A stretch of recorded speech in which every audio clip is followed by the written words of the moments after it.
इससे पहले जिस दिन ये 5 मेंबर बेंच ने फैसला दिया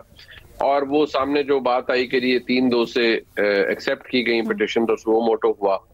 तो उस वक्त हुकूमत का मौकफ ये था, जो कि बहरहाल एक सियासी हुकूमत का मौकफ था, वो कि उसके अंदर कुछ जो इस्तेदलाल था, जो आर्गूमेंट था, उसमें वजन जरूर था, लेकिन उसको एक्सेप्ट मनोवन इसलिए नहीं किया गया कि वो एक हुकूमती मौकफ है, उसके बारे में कुछ नहीं कहा जा सकता। लेकिन ये जो डिटेल्ड रीजनिंग हमारे सामने आई है, इससे एक बात तो ये साबित हो गई कि जितने भी जज साहिबान हैं, जैसे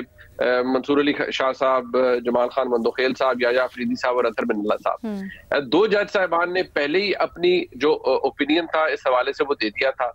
और उन्होंने बड़ा डिस्टिंक्शन ड्रॉ की है कि उन्होंने रिक्यूज नहीं किया खुद को इस फैसले से, इस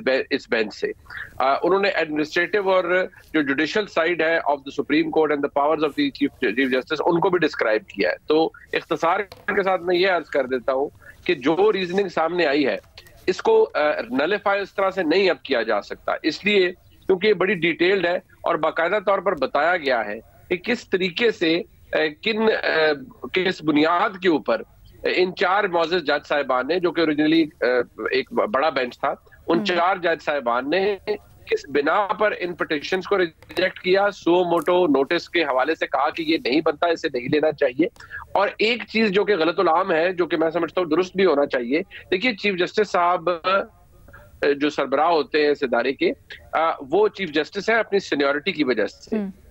कि वो उनकी सीनियरिटी पहले थी, और जो बाकी जज साहिबान हैं वो उनसे जूनियर कंसिडर होते हैं, जैसे सीनियर प्यून जज है होते हैं, जैसे काजी फाइज़ साहब है, so is next in line. तो इशू यहाँ पर ये है कि ये कॉम्पिटेंस के ऊपर नहीं हो रहा होता कि कॉम्पिटेंट कौन ज्यादा है और कॉम्पिटेंट कौन कम है। जो चीफ जस्टिस साहब है, उन्हें उनका मनसब जो है वो एडमिनिस्ट्रेटिव पावर जरूर देता है, लेकिन जुडिशियल साइड जो है वो इक्विवेलेंट है। उसके बारे में आप ये नहीं कह सकते कि एक जज की अहमियत ज्यादा है, या अगर किसी बेंच के अंदर चीफ जस्टिस साहब बैठ गए हैं तो उस बेंच की अहमियत ज्यादा है, और बाकी अगर कोई 3 मेंबर बेंच है तो उस बेंच की अहमियत नहीं है। ऐसा नहीं है, ये डिस्टिंक्शन हमें यहाँ पर ड्रॉ करने की जरूरत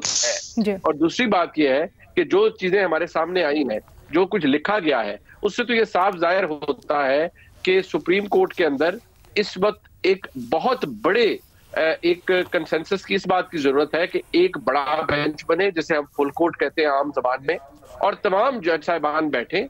63 से लेकर अब तक के जितने फैसले हुए हैं, और ऑनरेबल चीफ जस्टिस साहब के अपने तहरीर किए हुए फैसले, जिनके अंदर उन्होंने बाद में अपनी राय यकसर मुख्तलिफ कर दी है पार्टी प्रेसिडेंट के इख्तियारात के हवाले से, इन तमाम फैसलों को, इन तमाम बातों को फुल कोर्ट के सामने आना चाहिए। चले ना कीजिए, कोई अगर ना करना चाहे, लेकिन कम अज कम जो सुओ मोटो का इख्तियार है, चीफ जस्टिस का इख्तियार है, सुओ मोटो कहां पर लेना है, कहां पर नहीं लेना है, उसको एडजुडिकेट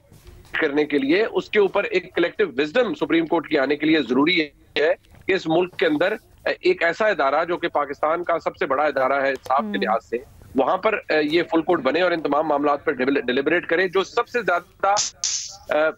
ज्यादा बदनुमा चीज सामने आई है वो ये है